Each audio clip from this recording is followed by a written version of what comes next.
Huwag kang mag-alala, Marco. Hanggat nananatiling tanga ang asawa mo, hindi tayo mauubusan ng pera sa pamilyang ito. Para lang siyang isang ATM machine na may unli withdraw. Kailangan mo lang himasin ang likod at magkunwaring pagod. Kusa na siyang maglalabas ng pera para sa atin. Ang boses ni Doña Imelda ay parang isang matalim na patalim na dumaan sa gitna ng mausok na hangin sa loob ng kusina.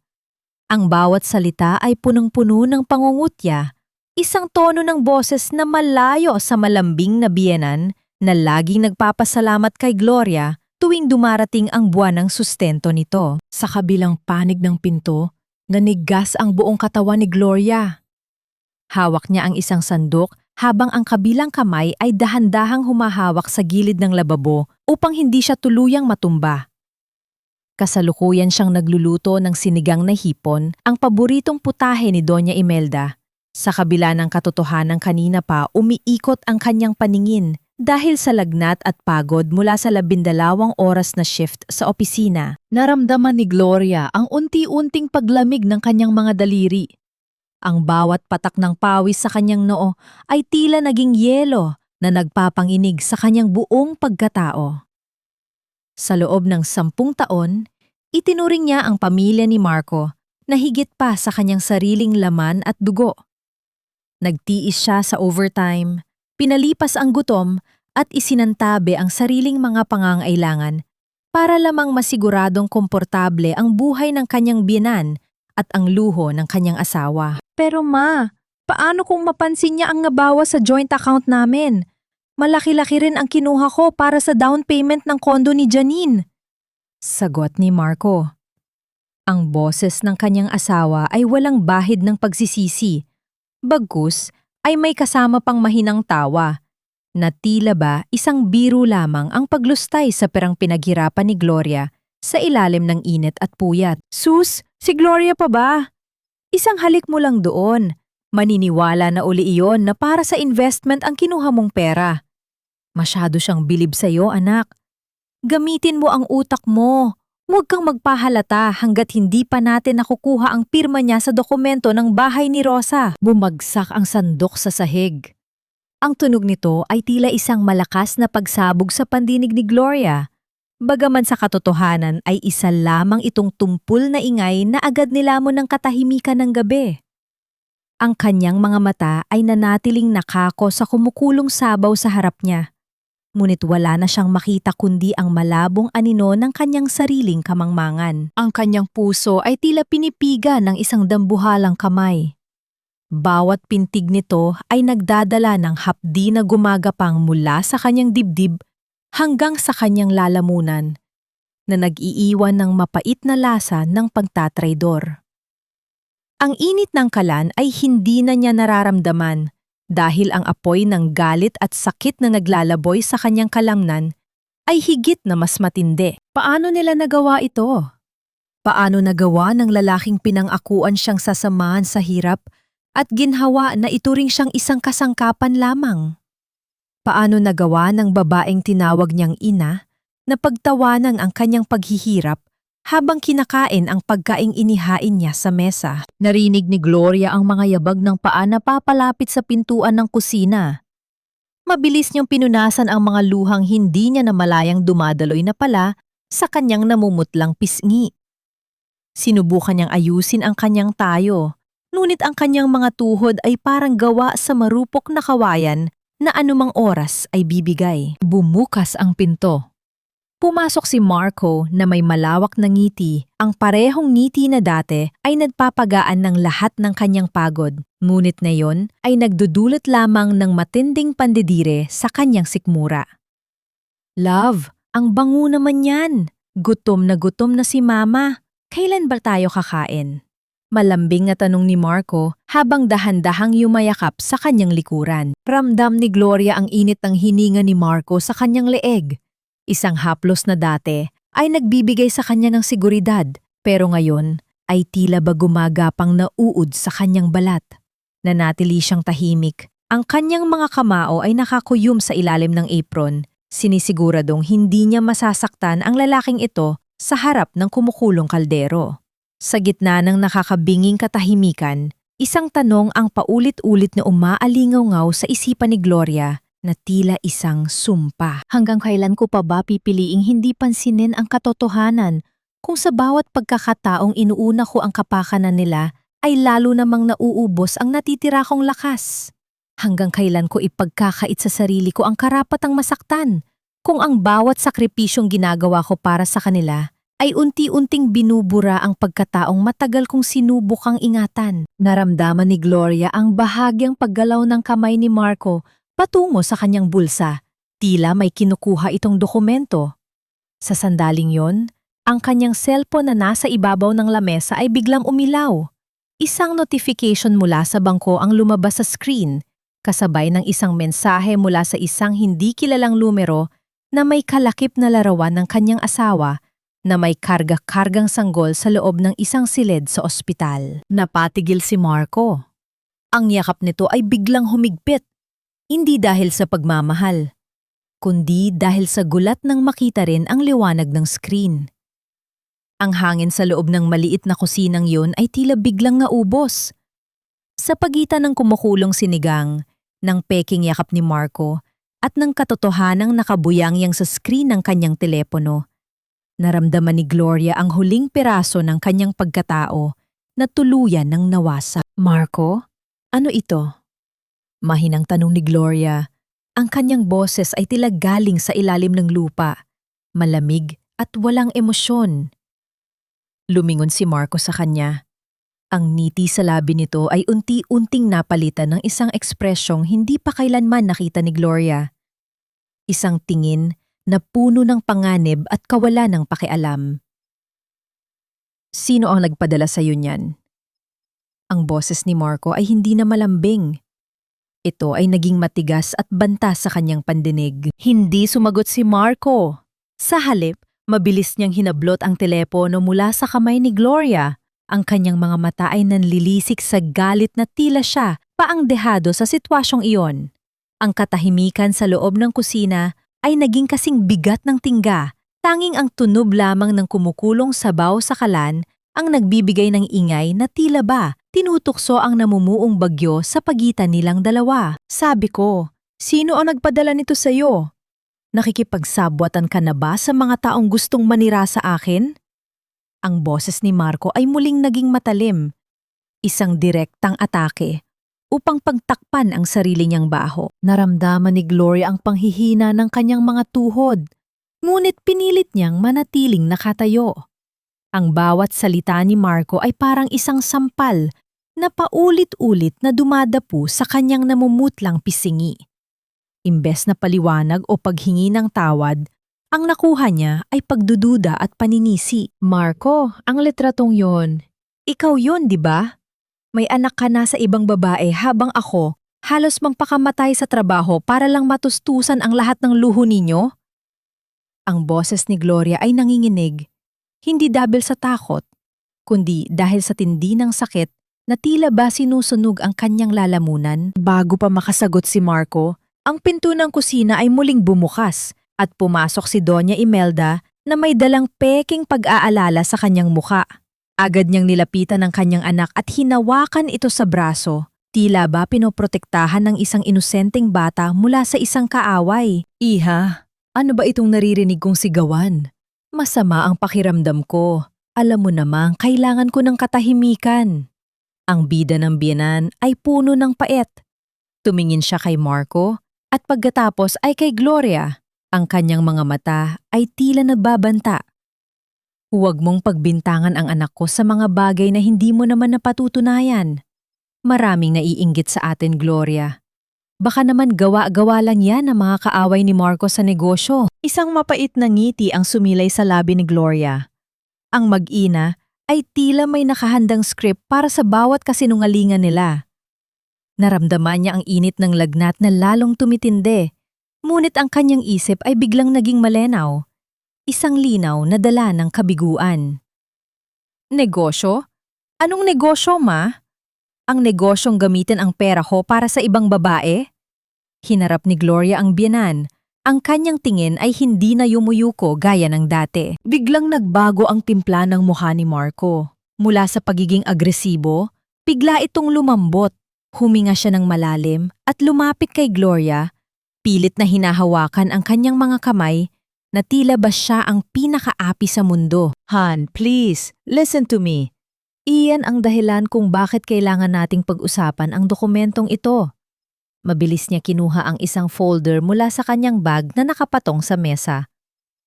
Stress na ako sa utang ng kumpanya. Akala ko ba magkasangga tayo? I need you to sign this loan application para mabayaran natin ang mga naniningil at makapagsimula tayo uli. Iyon lang ang paraan para maayos ko ang lahat. Pati na ang gulong yan na ipinupukol sa akin. Tiningnan ni Gloria ang mga papel na inilapag ni Marco. Loan application para sa isang malaking halaga at ang nakataya ay ang maliit na bahay na naipundar niya para sa kanyang nanay Rosa sa probinsya. Ang tanghing ari-arian na hindi pa nila nagagalaw. Tila tumigil ang pag-ikot ng mundo para kay Gloria. Ang bawat pahina ng dokumento ay parang mga tanikala na handang gumapos sa kanya habang buhay. Sa sandaling iyon, dahan-dahang binuklat ni Gloria ang mga pahina, hindi upang pumirma, kundi upang kumpirmahin ang isang hinala. At doon, sa huling bahagi ng dokumento, nakita niya ang isang bagay na nagpatigil sa kanyang paghinga. Ang kanyang pangalan ay nandoon na. May nakapirmang katulad ng kanyang sulat kamay. Isang pekeng pirma na ginawa bago pa man ipakita sa kanya ang papel. Naramdaman ni Gloria ang malamig na pawis na gumagapang sa kanyang likuran. Hindi lang pala siya ginagawang gatasan. Pinagnanakawan pa siya ng kanyang sariling pagkakakilanlan. Ang lalaking katabi niya, ang lalaking pinagkatiwalaan niya ng kanyang buhay, ay matagal na palang gumagawa ng mga ilegal na paraan upang ibaon siya sa utang nang hindi niya nalalaman. Dahan-dahang ibinaba ni Gloria ang panulat na iniabot ni Marco. Tumingin siya ng diretso sa mga mata ng kanyang asawa. Ang mga matang dati ay puno ng panghanga, ngayon ay puno na ng muhi. Pirmahan mo na, Gloria. Para sa atin din naman ito. Para sa kinabukasan natin. Pangungulit ni Marco, ang boses nito ay puno ng pagmamadali na tila ba hinahabol ng kung anong panganib. Para sa kinabukasan natin o para sa kinabukasan ng anak mo kay Janine. Ang boses ni Gloria ay wala ng emosyon. Tila isang patay na naglalakad na patigagal si Marco. Ang kanyang mukha ay nawalan ng kulay at ang kanyang mga kamay ay nagsimulang manginig. Alam niyang huli na siya. Alam niyang ang maamong tupa na matagal nilang kinakatay ay natuto na ring lumaban. Anong ibig mong sabihin? Sino si Janine? Tanong ni Doña Imelda, bagaman kitang-kita sa kanyang mga mata ang pagkabalisa. Hindi na sumagot si Gloria. Sa halip, kinuha niya ang folder at mabilis na lumakad palabas ng kusina. Ang kanyang puso ay kumakaba ng malakas, tila isang tambol na nagbababala ng nalalapit na digmaan. Gloria! Bumalik ka rito? Hindi pa tayo tapos mag-usap. Sigaw ni Marco habang hinahabol siya patungo sa sala. Ngunit bago pa man maabot ni Marco ang kanyang asawa, isang malakas na katok sa pinto ang bumasag sa tensyon. Ang tunog ng mga kamao na humahampas sa kahoy ay nagpadala ng yanig sa buong kabahayan, kasunod ng isang boses na hindi pamilyar kay Gloria ngunit nagpabagsak sa balikat ni Marco sa takot.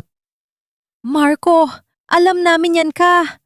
Lumabas ka na kung ayaw mong kami ang pumasok dyan! Ang mga mata ni Marco ay lumingon sa pintuan at pagkatapos ay kay Gloria. May isang lihim na takot na bumakas sa kanyang mukha. Isang takot na tila ba ang lahat ng kanyang mga kasalanan ay sabay-sabay nang naniningil sa sandaling iyon. Napatigil si Gloria sa gitna ng sala. Hawak ang folder na naglalaman ng ebidensya ng pagtatraidor ng kanyang asawa. Sa labas ng pinto, ang mga naniningil ay patuloy sa kanilang marahas na pagtawag at sa loob naman, ang biyenang babae ay nagsimulang humagulgol ng mga peking luha upang makuha ang kanyang simpatya. Sa sandaling iyon, isang malaking desisyon ang nabuo sa isipan ni Gloria. Isang desisyon na babago sa takbo ng kanyang buhay habang buhay. Huwag mo hayaang mabulok ang asawa mo sa kulungan, Gloria. Kasalanan mo rin naman kung bakit siya nagkautang ng ganyan. Dahil sa sobrang taas ng pangarap mo para sa pamilyang ito, napilitan siyang gumawa ng paraan. Ang boses ni Doña Imelda ay gumagapang na parang lason sa loob ng tahimik na sala. Habang sa labas ay patuloy ang marahas na paghampas ng mga kamao sa pintuan. Ang bawat kalabog sa kahoy ay tila ba sumasabay sa mabilis na pintig ng puso ni Gloria.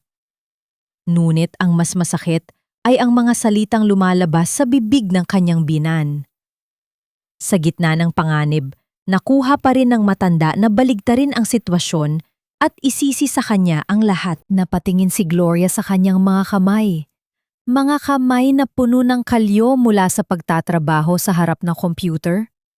Mga kamay na nagbilang ng bawat sentimo para masiguradong may gamot ang kanyang biyenan at may bagong damit ang kanyang asawa. Paano naging kasalanan niya ang paglustay ni Marco sa pera para sa ibang babae? Ma, hindi ko kasalanan ang pakikipagrelasyon niya kay Janine. Hindi ko rin kasalanan ang pagpirma niya sa mga dokumentong hindi ko naman alam. Ang boses ni Gloria ay gumaralgal. Isang halo ng pagod at nag-uumapaw na puot. Lumapit si Doña Imelda sa kanya. Ang mukha nito ay hindi na bakas ang pagiging donya. Ang kanyang mga mata ay nanlilisik at ang kanyang mga daliri ay mariing bumaon sa braso ni Gloria. Utang mo ang buhay mo sa amin. Noong kinuha ka ni Marco mula sa probinsya, wala kang kahit ano.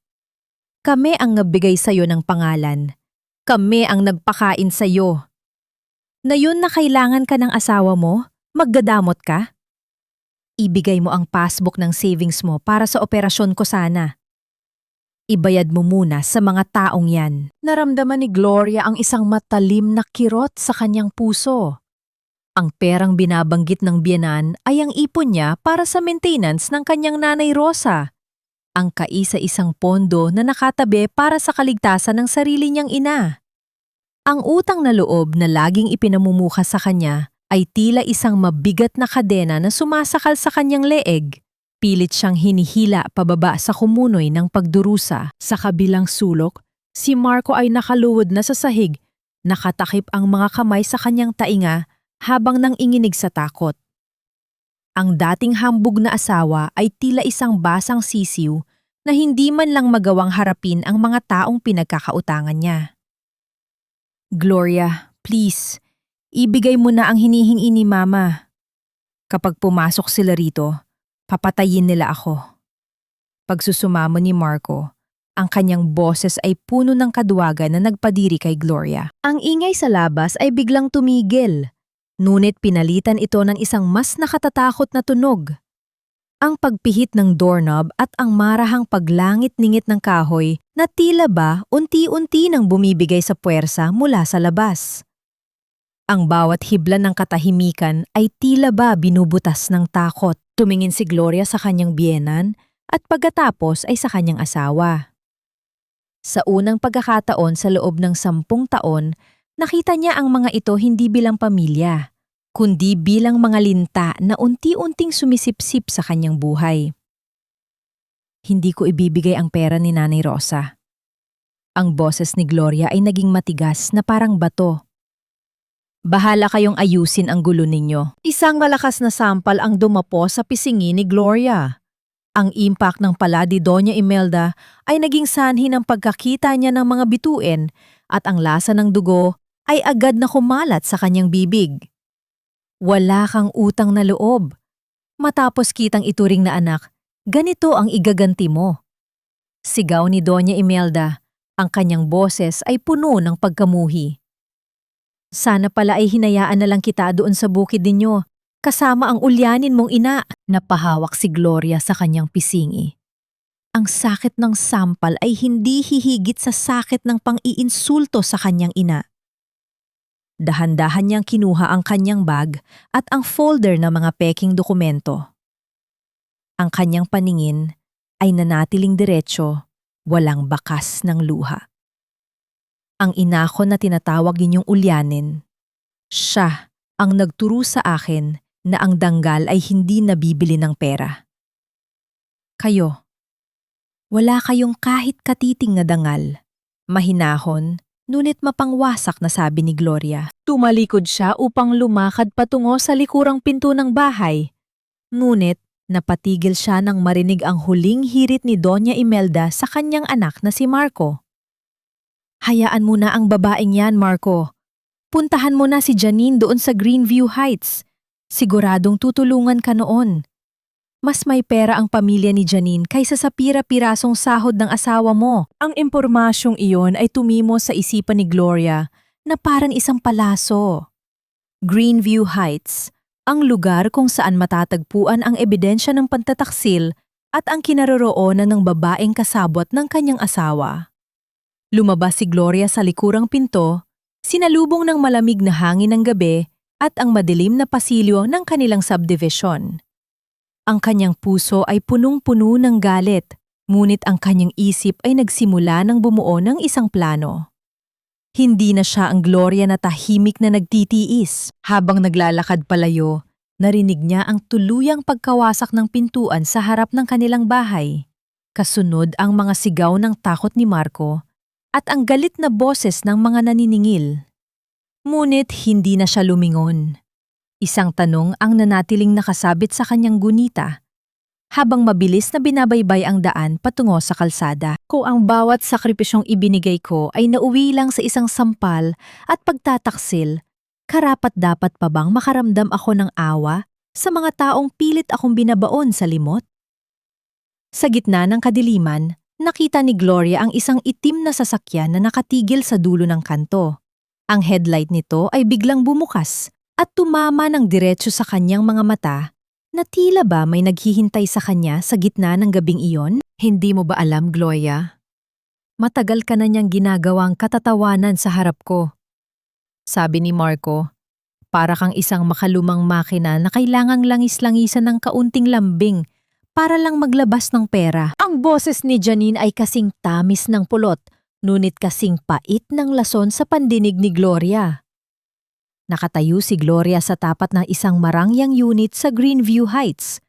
Ang bawat salitang lumalabas sa bibig ng babaeng nasa harap niya ay tila mga karayom na unti-unting itinutusok sa kanyang pagkatao. Ang lamig ng aircon sa lobby ay tumatagos sa kanyang basang damit, habang ang bawat patak ng ulan na nananatili sa kanyang buhok ay tila ba nagpapaalala sa kanyang kaawa-awang kalagayan. Napakalaki ng pagkakaiba nila. Si Janine ay nakasuot ng isang mamahaling silk robe. Ang kanyang balat ay makinis at amoy mamahaling pabango. Ang pabangong hiningi ni Marco kay Gloria noong nakaraang Pasko bilang regalo daw para sa isang kliyente. Habang si Gloria, nakatayo roon na may bakas pa ng sampal sa pisingi, suot ang kupas na blusa na ilang taon na niyang hindi pinapalitan dahil mas pinili niyang ipambili ng bagong sapatos ni Marco. Ang bawat detalye sa loob ng unit na natatanaw ni Gloria ay isang matulis na paalala ng kanyang mga sakripisyo. Ang malambot na sofa, ang naglalakihang TV, at ang mga dekorasyong kristal. Lahat ng iyon ay alam ni Gloria kung saan nanggaling. Iyon ang mga perang dapat ay para sa pagpapatayo ng maliit na negosyo ni Nanay Rosa. Ang mga perang sinabi ni Marco na ngalugi sa investment. Naramdaman ni Gloria ang muling pag-ikot ng kanyang paningin. Ang kanyang lalamunan ay tila ba tuyong-tuyo at ang bawat lunok niya ay nagdadala ng hapdi. Gusto niyang sumigaw. Gusto niyang sumugod at bawiin ang lahat. Ngunit ang kanyang katawan ay tila ba isang mitsa na malapit ng maubos. Ang kanyang mga kamay ay dahan-dahang humawak sa gilid ng pintuan upang hindi siya tuluyang bumigay sa harap ng babaeng ito. Bakit mo ito ginagawa? Mahinang tanong ni Gloria. Ang kanyang boses ay tila isang pabulong na hangin. Bakit kailangan pati ang bahay ng nanay ko idamay ninyo? Tumawa ng mahina si Janine, isang tawa na puno ng pang-uuyam. Huwag kang sa akin magreklamo, Gloria. Si Marco ang nagbigay niyan sa akin. Sabi niya, ayaw na raw niyang tumira sa isang bahay na amoy bawang at laging may ingay ng kalkulator. He wants a life of luxury. And unfortunately, you're just the source of funds, not the partner he wants to share it with. Sa sandaling iyon, may narinig na mahinang iyak ng isang sanggol mula sa loob ng silid. Ang tunog na iyon ay tila isang kidlat na tumama ng diretsyo sa puso ni Gloria. Dahan-dahang bumukas ang pinto ng kwarto at lumabas ang isang yaya na karga ang isang batang lalaki na may mga matang katulad kay Marco. Ang huling pader ng pagtitimpi ni Gloria ay tuluyan ng gumuho. Ang bawat gabi na nagpuyat siya para mag-audit ng mga libro, ang bawat sakit ng ulo na tiniis niya para lang madagdagan ang kanilang budget, lahat ng iyon ay nauwi sa batang ito na simbolo ng kanyang kabiguan bilang asawa sa paningin ng ibang tao. You're pathetic, Gloria, dagdag pa ni Janine habang tinitingnan ang dumi sa ilalim ng kanyang mga kuko. If I were you, aalis na ako nang may kaunting danggal na natitira. Oh, wait. May danggal ka pa ba? Hindi na nakasagot si Gloria. Ang kanyang mga pandama ay tila ba unti-unting namamanhid. Ang tanging naririnig na lamang niya ay ang malakas na tibok ng sarili niyang puso na tila ba isang orasan na nagbibilang ng huling sandali ng kanyang pagtitiis. Ang bawat hininga niya ay nagiging mabigat at ang paligid ay nagsimulang magdilim. Tinalikuran niya si Janine nang walang kahit isang salita. Habang naglalakad siya palayo sa marangyang hallway, naramdaman niya ang init ng mga luhang dumadaloy sa kanyang malamig na pisngi. Ang bawat hakbang niya ay tila ba paglayo sa isang buhay na matagal nang iningatan, ngunit matagal na rin pala siyang pinapatay. Paglabas niya ng gusali, sinalubong siya ng malakas na buhos ng ulan. Sa gitna ng dilim at ingay ng bagyo, nakita niyang muli ang itim na sasakyan na kanina pa sumusunod sa kanya. Huminto ito sa kanyang tapat at sa pagkakataong ito, bumukas ang bintana. Isang lalaking may seryosong mukha at matatalas na mata ang tumingin sa kanya. Sumakay ka na, Gloria. Hindi mo kayang lampasan ang gabing ito ng mag-isa. Ang boses ng lalaki ay malalim at puno ng awtoridad. Napatitig si Gloria sa lalaki. Sino siya? Paano niya nalaman ang kanyang pangalan?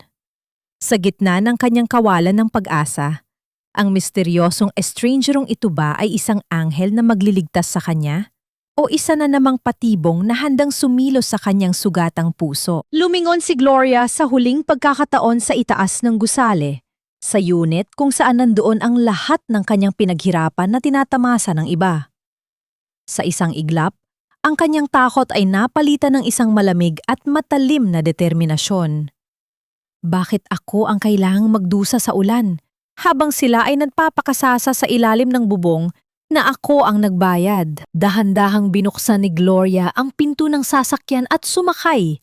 Hindi dahil sa tiwala, kundi dahil sa isang layuning nagsimulang mag-apoy sa kanyang kaluluwa. Ang layuning, bawiin ang lahat ng ninakaw sa kanya hanggang sa huling sentimo. Dahil hindi lahat ng sugat ay nagdurugo, Gloria. Ang pinakamasakit na sugat ay iyong nasa loob. Iyong hindi nakikita ng iba pero nararamdaman mo sa bawat paghinga. Ang boses ng lalaki ay parang isang malamig na haplos sa gitna ng nag-aapoy na lagnat ni Gloria. Sa loob ng sasakyan, tanging ang mahinang liwanag mula sa dashboard ang nagbibigay ng anino sa mukha ng lalaki. Siya si Gabriel, isang dating kaklase ni Gloria sa kolehiyo na ngayon ay isa ng matagumpay na abogado. Matagal na silang walang balita sa isa't isa, hanggang sa gabing ito na tila itinadhana ng tadhana. Nakatitig lamang si Gloria sa labas ng bintana, pinapanood ang mga patak ng ulan na mabilis na gumagapang sa salamin. Ang bawat patak ay tila sumasalamin sa mga luhang pilit niyang pinipigilan. Ang amoy ng mamahaling leather sa loob ng sasakyan ay malayo sa amoy ng bawang at pawis na nakasanayan niya sa sariling kusina. Pakiramdam ni Gloria ay isa siyang basahang isinawsaw sa putik na ngayon ay nakapatong sa isang mamahaling upuan. Gabriel, bakit? Bakit ngayon ka lang nagpakita? Mahina ang boses ni Gloria. Halos hindi marinig sa gitna ng banayad na tunog ng makina ng sasakyan. Dahil ngayon mo lang ako kailangan, Gloria. Matagal na kitang binabalaan tungkol kay Marco. Pero pinili mong maging bulag dahil sa pagmamahal. Seryosong sagot ni Gabriel habang maingat na minamaneho ang sasakyan palayo sa marangyang kondominium ni Janine. Ngayon, tingnan mo ang sarili mo. Ibinigay mo ang lahat. Pero ano ang iniwan nila sa iyo? Basang damit at isang wasak na puso. Naramdaman ni Gloria ang muling paghapdi ng kanyang pisingi. Ang bahagi kung saan siya sinampal ni Doña Imelda. Higit pa sa pisikal na sakit, ang bawat salita ni Gabriel ay tila isang gamot na itinatampal sa kanyang sugat. Mahapdi, pero kailangan. Dahan-dahang kinuha ni Gloria ang kanyang luma at basang bag. Inilabas ang folder na naglalaman ng mga pekeng dokumento. Ginamit niya ang pirma ko, Gabriel. Ninakaw niya ang bahay ni Nanay Rosa. Pagtatapat ni Gloria, ang boses niya ay nagsisimula ng mabasag. Akala ko, kapag nagpakapagod ako sa trabaho, magiging sapat na iyon para mahalin nila ako. Pero ginawa lang pala nila akong puhunan para sa sarili nilang kaligayahan. Inabot ni Gabriel ang isang tablet at iniabot ito kay Gloria. Tiningnan ko na ang mga accounts mo bago pa kita sunduin. Halos wala nang laman ang joint account ninyo. Ang bawat sentimang pinaghirapan mo sa overtime ay dumiretso sa bank account ng isang shell company na nakapangalan kay Janine. Ang katotohanan ng iyon ay tila isang malakas na suntok sa sikmura ni Gloria. Napasandal siya sa upuan. Ang kanyang mga mata ay nanlabo sa tindi ng sama ng loob. 10 taon. Isang dekada ng kanyang buhay ang itinapon niya sa isang hukay na walang hangganan. Ano ang gagawin ko? Wala na akong pera, Gabriel. Paano na si nanay? Ang desperasyon ay mababakas sa bawat kataga ni Gloria. Hindi pa huli ang lahat, Gloria. Mayroon ka pang natitirang savings account na hindi nila alam. Ang account na binuksan mo noong dalaga ka pa. Doon mo inililipat ang mga bonuses mo, di ba? Iyon ang gagamitin natin. Mungkahi ni Gabriel, ang kanyang mga mata ay nakatitig ng diretso sa kalsada. Ilipat mo na ang lahat ng laman yon sa account ng Nanay Rosa mo ngayon din. Huwag kang mag-iwan ng bakas. Sa sandaling malaman ni Marco na wala na siyang makukuha sa'yo, magiging hayop yon. Sa pamamagitan ng nanginginig na mga daliri, binuksan ni Gloria ang kanyang mobile banking app. Ang bawat pindot niya sa screen ay tila isang hakbang patungo sa kanyang kalayaan. Ang halagang natitira sa account na yon ay hindi kalakihan, pero sapat na upang masiguro ang gamot at pagkain ng kanyang ina sa loob ng ilang buwan. Sa bawat kumpirmasyon ng transfer, nararamdaman ni Gloria ang unti-unting pagbigat ng kanyang loob. Hindi dahil sa panghihinayang, kundi dahil sa takot sa susunod na mangyayari. Nang matapos ang huling transaksyon, isang katahimikan ang muling bumalot sa kanila. Ang tanging naririnig na lamang ay ang mahinang paghampas ng wiper sa windshield. Ngunit ang katahimikang iyon ay biglang binuwag ng isang malakas at sunod-sunod na pag-vibrate ng telepono ni Gloria. Isang hindi kilalang numero ang tumatawag. Sa takot at kaba, sinagot ni Gloria ang tawag at inilagay ito sa speakerphone. Hello, Mrs. Gloria? Ang boses sa kabilang linya ay malalim, garalgal at puno ng banta. Alam namin kasama mo ang asawa mo sa mga utang na ito. Dahil hindi namin mahagilap si Marco, ikaw ang sisingilin namin. 3 milyong piso, Mrs. Gloria. May 24 na oras ka para ibigay ang pera. Kung hindi, baka hindi na umabot sa susunod na buwan ang nanay mo sa probinsya. Nabitawan ni Gloria ang kanyang telpono sa sahig ng sasakyan. Ang kanyang buong katawan ay tila naging yelo sa tindi ng takot. Hindi lang pera ang kinuha ni Marco sa kanya. Maging ang kaligtasan ng kaisa-isang taong nagmamahal sa kanya ay isinugal nito. Tumingin si Gabriel kay Gloria. Ang kanyang mukha ay naging mas seryoso. Ang panganib ay hindi na lamang nasa loob ng kanilang tahanan. Ito ay nasa labas na at handang manakit ng ibang tao. Gabriel, ang nanay ko! Bulong ni Gloria, ang kanyang mga mata ay puno ng luha ng pagsisisi. Ang sasakyan ay biglang huminto sa gilid ng isang madilim na kalsada.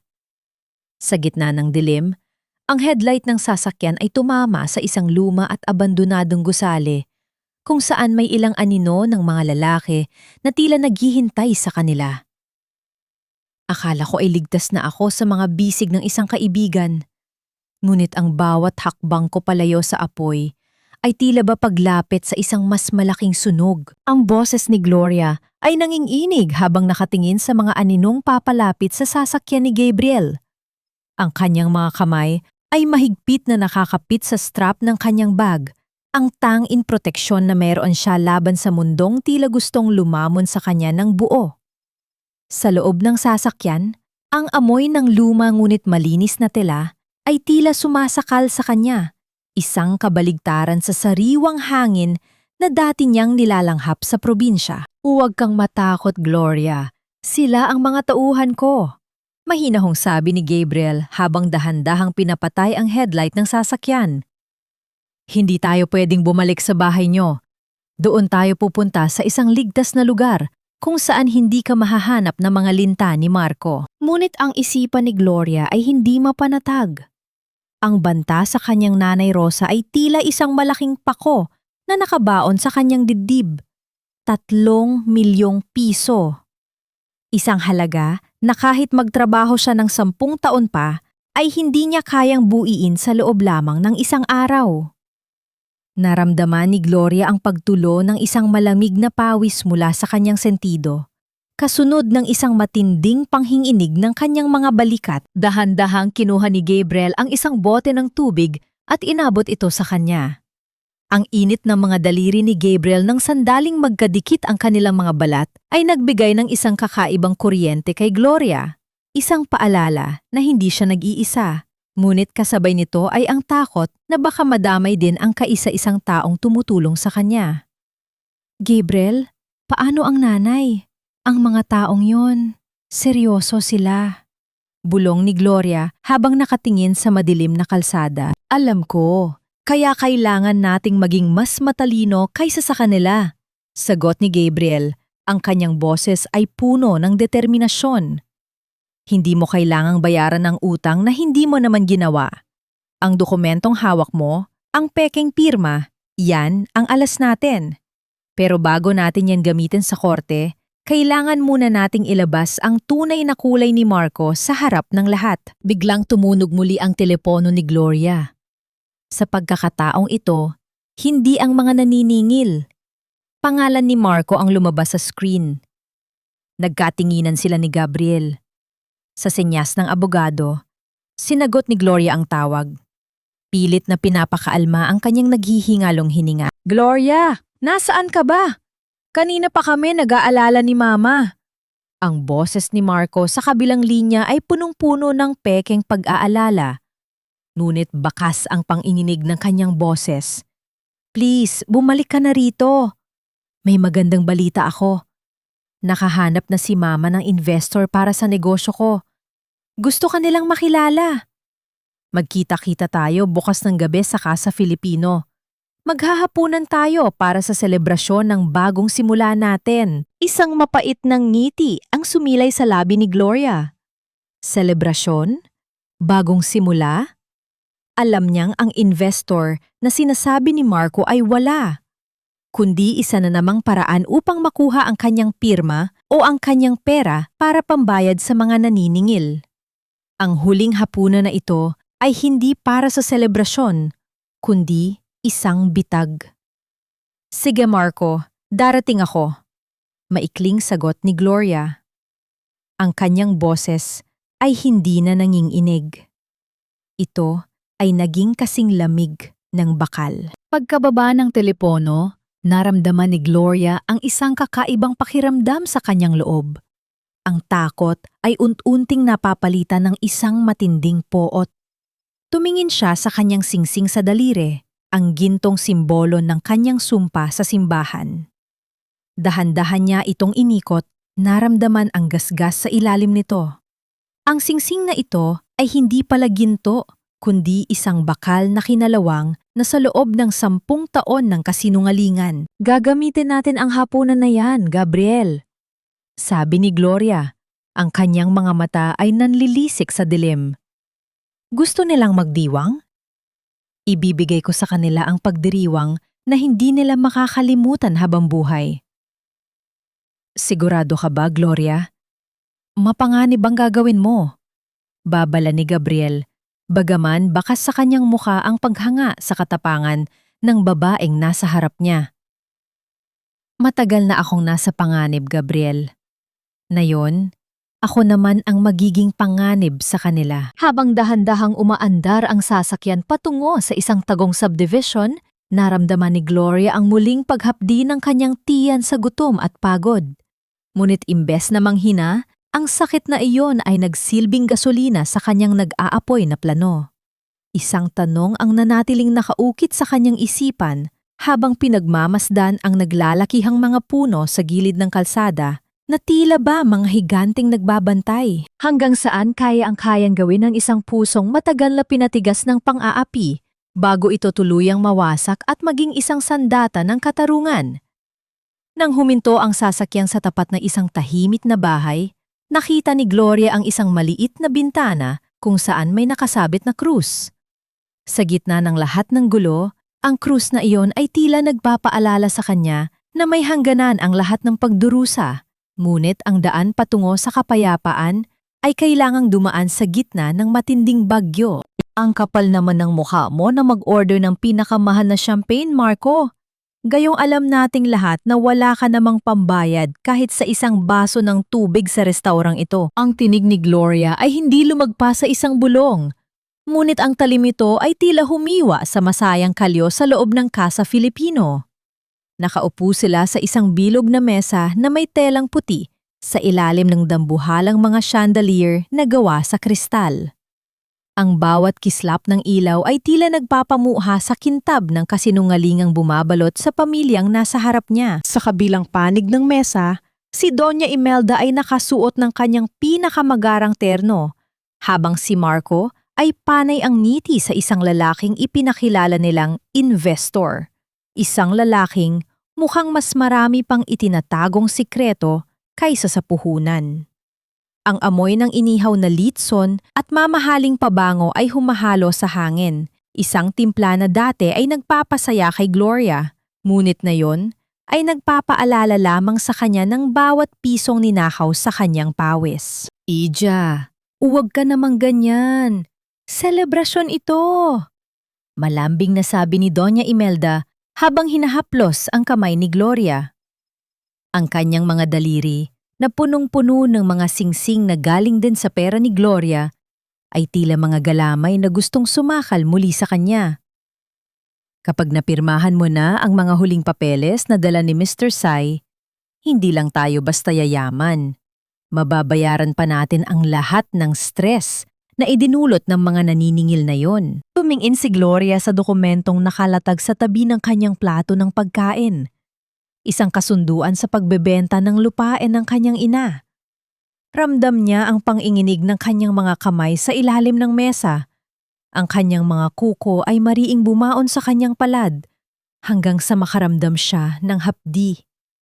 Ang sakit na iyon ang nagpanatili sa kanya, nagising at alerto sa gitna ng dambuhalang panlulokong ito. Permahan mo na, love, para makapag-order na tayo ng dessert.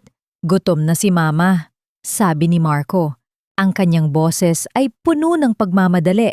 Ang kanyang mga mata ay pasulyap-sulyap sa entrance ng restaurant na tila ba may kinatatakutan siyang darating. Dahan-dahang kinuha ni Gloria ang kanyang itim na credit card mula sa pitaka. Ito ang card na nakakabit sa kanyang pangunahing account, ang dugong nagpapatakbo sa marangyang buhay ng mag-inang ito. Inilapag niya ito sa ibabaw ng folder, hindi ang panulat. Gamitin niyo muna ito. Bayaran niyo na ang bill natin. At pati na rin ang mga utang na sinasabi niyo. Kalmado ang boses ni Gloria. Isang kalmadong nagbababala ng paparating na tsunami. Mabilis na kinuha ni Marco ang card at iniabot sa naghihintay na waiter na may kasamang mayabang na tango. Habang papalayo ang waiter, bumalik ang ingay at tawanan sa mesa. Si Doña Imelda ay nagsimula ng magkwento tungkol sa susunod niyang bibilhing bag, habang si Marco ay nakikipagkamay na sa tinatawag niyang investor. Ngunit ang katahimikan ni Gloria ay tila isang anino na unti-unting lumalaki. Pinanood niya ang bawat subo ni Doña Imelda ng mamahaling pagkain, bawat lagok ni Marco ng alak. Sa kanyang isipan, binibilang niya ang bawat segundo. 1 minuto, 2 minuto. Nabalot ng kakaibang tensyon ang paligid nang makita nilang pabalik na ang waiter kasama ang manager ng restauran. Ang kanilang mga mukha ay seryoso at walang bahid ng ngiti. I'm sorry, sir, but the card has been declined. In fact, it was reported as blocked and suspicious just a few minutes ago. Ang boses ng manager ay sapat na lakas upang marinig ng mga katabing mesa. Tumigil ang mundo para kay Marco at Doña Imelda. Ang kulay sa mukha ni Marco ay agad na naglaho, napalitan ng isang maputlang anyo ng yang hindi mapapantayan. Ano? Imposible! Baka sira lang ang machine nyo. Subukan nyo uli! Sigaw ni Marco. Ang kanyang boses ay nagsimulang gumaralgal sa takot at kahihiyan. Ang ilang mga customers sa paligid ay nagsimula ng magbulungan at lumingon sa kanilang direksyon. Hindi sira ang machine nila, Marco! Putol ni Gloria. Ang boses niya ay naging kasing talim ng isang latigo. Ako ang nag-block niyan. At hindi lang yan. Lahat ng account na nakapangalan sa akin, pati na ang joint account natin dalawa, ay wala na ni isang kusing. Tumayo si Gloria. Ang kanyang tindig ay puno ng dangal na matagal niyang isinantabi. Tiningnan niya ang kanyang binan na ngayon ay mukhang isang basang sisiw sa kabila ng mamahaling terno nito. Ang hapunan na ito ang huling bagay na matitikman niyo mula sa akin. Mula sa segundong ito, wala na kayong makukuha kahit isang butil ng bigas mula sa pawis ko. Pagpapatuloy ni Gloria, ang bawat salita ay idinidiin sa gitna ng nakakabinging katahimikan ng restauran. Gloria, anong kalokohan ito? Ipapahiya mo kami sa harap ng lahat?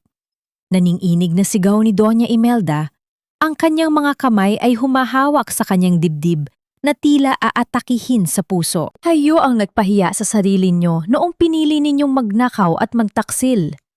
Ngayon, kayo ang magbayad ng bill na yan. Kung wala kayong pera, baka pwedeng hiramin nyo muna sa investor nyo. O kaya ay ibenta nyo ang mga singsing na suot nyo ngayon. Isang mapait na tawa ang kumawala sa mga labi ni Gloria. Tumalikod siya at nagsimulang maglakad palabas. Ngunit bago siya makalayo, hinablot ni Marco ang kanyang braso sa gitna ng maraming tao. Ang mukha ng kanyang asawa ay punong-puno ng panggigigil at desperasyon. Hindi ka pwedeng umalis. Kailangan mong bayaran ito. May mga tao naghihintay sa labas, Gloria. Papatayin nila ako kapag nalaman nilang wala na tayong pera. Nanlaban si Gloria, ngunit mas mahigpit ang kapit ni Marco. Sa sandaling iyon, ang pinto ng restauran ay bumukas at pumasok ang 3 lalaking may malalaking katawan, ang mga naniningil na kanina pa naghihintay ng kanilang pagkakataon. Tila tumigil ang paghinga ng lahat sa loob ng Casa Filipino. Ang marangyang gabi ay nauwi sa isang eksena ng kaguluhan at takot. Ang bawat pares ng mata sa restauran ay nakatiting sa kanila, saksi sa pagbagsak ng isang pamilyang itinayo sa ibabaw ng buhangin at kasinungalingan. Sino ang tunay na bilanggo sa gabing ito? Ang taong walang pera? O ang taong nawalan na ng kaluluwa para lamang sa karangyaan? Nabitawan ni Mark ang braso ni Gloria nang makita ang mga lalaking papalapit sa kanilang mesa. Sa kaguluhan, isang kamay ang humawak sa balikat ni Gloria at hinila siya palayo sa gulo. Si Gabriel, na kanina pa pala nakamasid sa dilim, handang saluhin siya sa huling pagkakataon. Ngunit ang huling nakita ni Gloria bago siya tuluyang makalabas ay ang mukha ni Janine na nakatayo sa isang madilim na sulok ng restauran, may dalang isang envelope na tila ba may panibago na namang bumbang handang sumabog. Minsan, ang kalayaan ay hindi lasang matamis. Lasa itong abo at dugo mula sa sugat na pilit mong ikinukubli.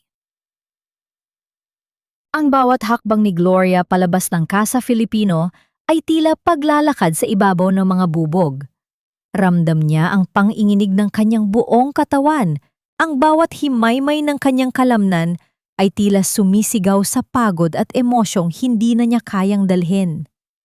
Ang malamig na hangin sa labas ng restauran ay dumampi sa kanyang basang pisngi na nagpapaalala sa kanya na sa kabila ng tagumpay niyang ipahiya ang mga nanamantala sa kanya, siya ay nananatiling sugatan at mag-isa. Gloria, dahan-dahan lang, ligtas ka na! Ang boses ni Gabriel ay tila isang angkla na pumipigil sa kanya na tuluyang tangayin ang agos ng kawalan ng pag-asa. Maingat siyang inakay ng lalaki patungo sa nakaparadang sasakyan. Ang tunog ng pagsara ng pinto ng sasakyan ay tila nagputol sa ingay ng kaguluhan sa loob ng restauran. Isang harang sa pagitan ng kanyang nakaraan at ng hindi patyak na kinabukasan. Sa loob ng sasakyan, nabalot sila ng isang mabigat na katahimikan. Tanging ang mahinang tunog ng aircon at ang liwanag ng mga post sa kalsada ang nagbibigay ng buhay sa paligid. Napasandal si Gloria sa upuan. Ang kanyang mga mata ay nakapikit ng mariin. Pilit na binubura ang imahe ni Marco na nagmamakaawa at ni Doña Imelda na sumisigaw sa galit. Uminom ka muna, Gloria. Maputla ka na, sabi ni Gabriel habang inaabutan siya ng isang bote ng tubig at isang malinis na panyo. Nang sandaling magkadikit ang kanilang mga daliri, naramdaman ni Gloria ang init na nagmumula sa kamay ni Gabriel. Isang simpleng kilos, ngunit para sa isang babaeng 10 taon na hindi naramdaman ang tunay na pagkalinga. Ang panyong iyon ay tila isang balabal na nagbibigay ng proteksyon. Ang amoy ng panyo, isang banayad na amoy ng lavender at malinis na tela, ay tila dahan-dahang nagpapakalma sa kanyang naghuhumiyaw na puso. Bakit mo ito ginagawa, Gabriel? Hindi mo naman kailangang madamay sa dumi ng buhay ko. Bulong ni Gloria habang pinipiga ang panyo sa kanyang palad. Dahil walang sinuman ang nararapat na tratuhin na parang basura, lalo na ang isang taong katulad mo na ibinigay ang lahat para sa iba. Seryosong sagot ni Gabriel. Hindi ito tungkol sa dumi, Gloria. Tungkol ito sa katarungan.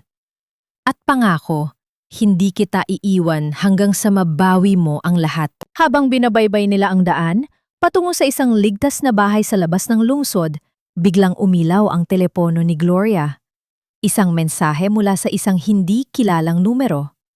Sa kaba, binuksan niya ito at bumungad ang isang larawan ng dokumentong hawak ni Janine kanina sa restauran. Ito ay isang deed of absolute sale para sa lupain ni Nanay Rosa.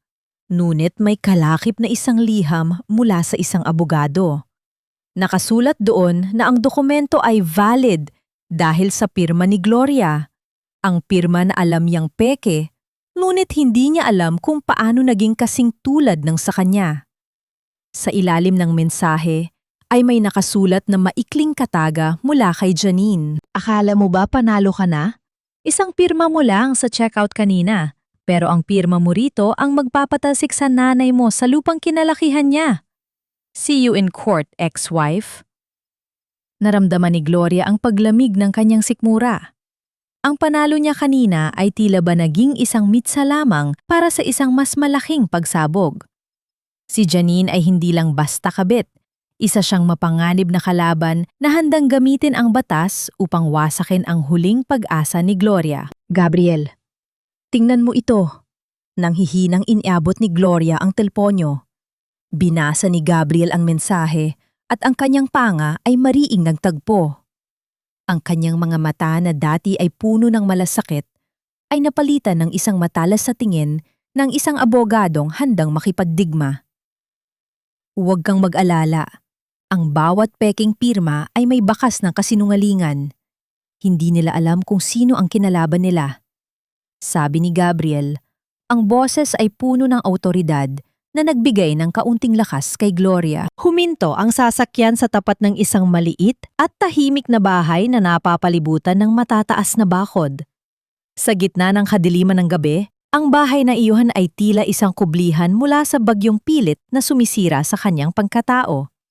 Dahan-dahang bumaba si Gloria, bit-bit ang kanyang sugatang danggal at ang nag-aapoy na determinasyon. Papasok na sila sa pintuan nang mapansin ni Gloria ang isang itim na motor na nakatigil sa kabilang kanto. Ang rider nito ay nakasuot ng helmet at nakatingin ng diretso sa kanilang direksyon. Ang bawat balahibo sa balat ni Gloria ay tumayo. Hindi lang pala ang pamilya ni Marco at si Janine ang kailangan niyang katakutan. May mga mata sa dilim na kanina pa sila sinusundan at ang bawat hakbang niya patungo sa kalayaan ay tila ba binabantayan ng isang pang-anib na hindi pa niya lubos na nakikilala. "Gabriel, may nakatingin sa atin," pabulong na sabi ni Gloria habang mabilis na pumasok sa loob ng bahay. Nang maisara ang pinto at mailok ang bawat trangka, naramdaman ni Gloria ang bigat ng katahimikan sa loob ng bahay. Ngunit sa likod ng pintong iyon, isang malakas na tunog ng isang bagay na bumagsak sa labas ng bakod ang bumasag sa kapayapaan. Kasunod ng mabilis na pag-alis ng isang makina ng motor. Sino ang nagpadala sa kanila? At hanggang kailan kailangang magtago ni Gloria bago niya magawang harapin ang katotohanang ang kanyang buhay ay nakataya na sa isang laro na hindi niya sinasadyang pasukin? Hindi ko mapapatawad ang sarili ko kung dahil sa aking pagkakamali ay mawawalan ng masisilungan ang aking ina sa huling bahagi ng kanyang buhay. Ang boses ni Gloria ay tila isang marupok na sinulid na anumang oras ay mapuputol. Nakaupo siya sa gilid ng isang simpleng kama sa loob ng ligtas na bahay. Ang kanyang mga balikat ay nakayuko sa bigat ng katotohanang kailangan niyang harapin. Ang bawat salita ni Janine sa mensahe ay tila isang paulit-ulit na sampal na hindi natatapos. Ang lupain sa probinsya, ang kaisa-isang alaala ng kanyang yumaong ama at ang tangi lugar kung saan nararamdaman ng kanyang nanay Rosa ang tunay na kapayapaan ay unti-unti nang kinakain ng kasakiman ng iba. Naalala ni Gloria ang bawat patak ng pawis na inilaan niya para sa huling hulog ng lupang iyon. Ang mga gabing hindi siya kumakain sa opisina para lamang may maipadala sa abogado para sa processing ng titulo. Lahat ng iyon ay ginawa niya sa ilalim ng pag-aakalang ang kanyang pagsisikap ay nagbubunga ng seguridad para sa kanyang ina. Ngunit na yon, ang bawat pirasong papel na pinaghirapan niya ay ginagamit na sandata laban sa kanya. "Inumin mo muna ito, Gloria. Kailangan mong maging malakas para sa nanay mo."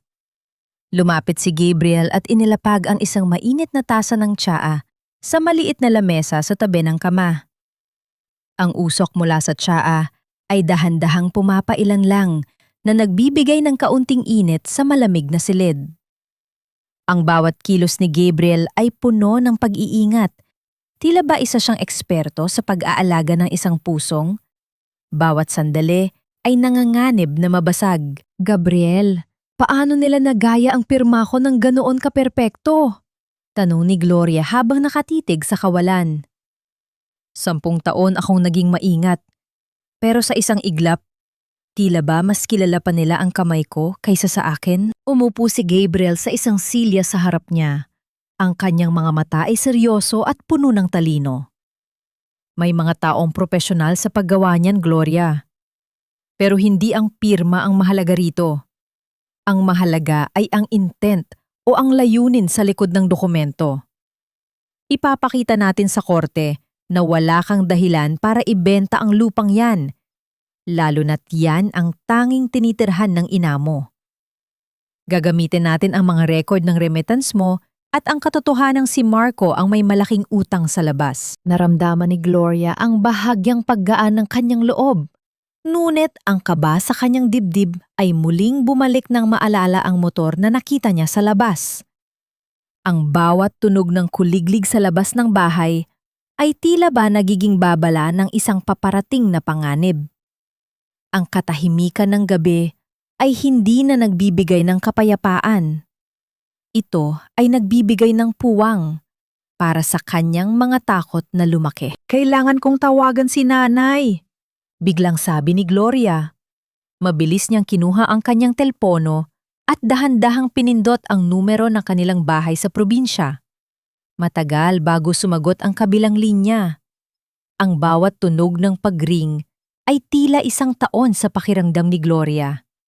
Hanggang sa marinig niya ang mahinang boses ni Nanay Rosa, ang boses na laging nagbibigay sa kanya ng lakas. Ngunit na yon ay bakas ang pag-afalinlangan. Gloria, anak, bakit napatawag ka sa ganitong oras? Ang tanong ng matanda ay may kasamang mahinang ubo. Nay, kumusta po kayo riyan? May pumunta po ba sa bahay o may tumawag po ba sa inyo? Ang boses ni Gloria ay puno ng pag-aalala, pilit na itinatago ang panginginig. Wala naman, anak. Pero kanina pang hapon may isang itim na sasakyan na pabalik-balik sa tapat ng bakod natin. Akala ko nga ay ikaw na at gusto mo akong isorpresa. Sagot ni Nanay Rosa. Ang kanyang boses ay tila inosente sa panganib na nakapaligid sa kanya. Naramdaman ni Gloria ang mabilis na pagdaloy ng dugo sa kanyang ulo. Ang bawat kalamnan niya ay nanigas. Alam na nila kung nasaan ang kanyang ina. Ang bawat hakbang ni Marco at Janine ay tila ba nakaplano na bago pa man siya makagawa ng hakbang para lumaban. Ginagamit nila ang pinakamahina niyang bahagi, ang kanyang pagmamahal sa kanyang ina. Nay, makinig po kayo sa akin. Ilock niyo po ang lahat ng pinto at bintana. Huwag po kayong lalabas o kakausap sa kahit na sino. Kahit na sabihin pa nilang kakilala ko sila. Papunta na po ako riyan, Nay. Hintayin niyo po ako. Mabilis na bili ni Gloria habang ang kanyang mga mata ay nagbababala kay Gabriel. Pagkababa ng telepono, naramdaman ni Gloria ang isang matinding determinasyon na bumangon mula sa kanyang takot. Hindi na siya pwedeng magtago rito. Hindi na siya pwedeng maging biktima lamang. Gabriel, kailangan nating pumunta sa probinsya ngayon din. Alam na nila kung nasaan si nanay. Sabi ni Gloria habang mabilis na nililigpit ang kanyang mga gamit. Tiningnan siya ni Gabriel nang may halong pag-aalala at paghanga. Mapanganib ang bumiyahe sa ganitong oras, Gloria. Ang mga taong sumusunod sa atin ay siguradong magmamasid sa bawat daan.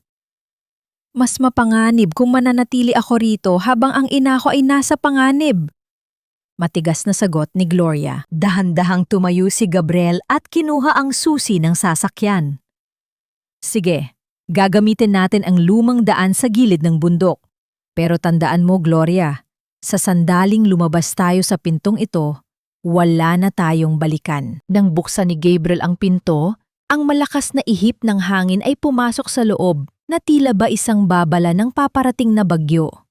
Mabilis silang naglakad patungo sa sasakyan, ngunit bago pa man sila makarating, ang isang malakas na tunog ng pagbagsak ng isang metal na bagay sa may gate ang bumasag sa katahimikan ng subdivision. Napatigil si Gloria.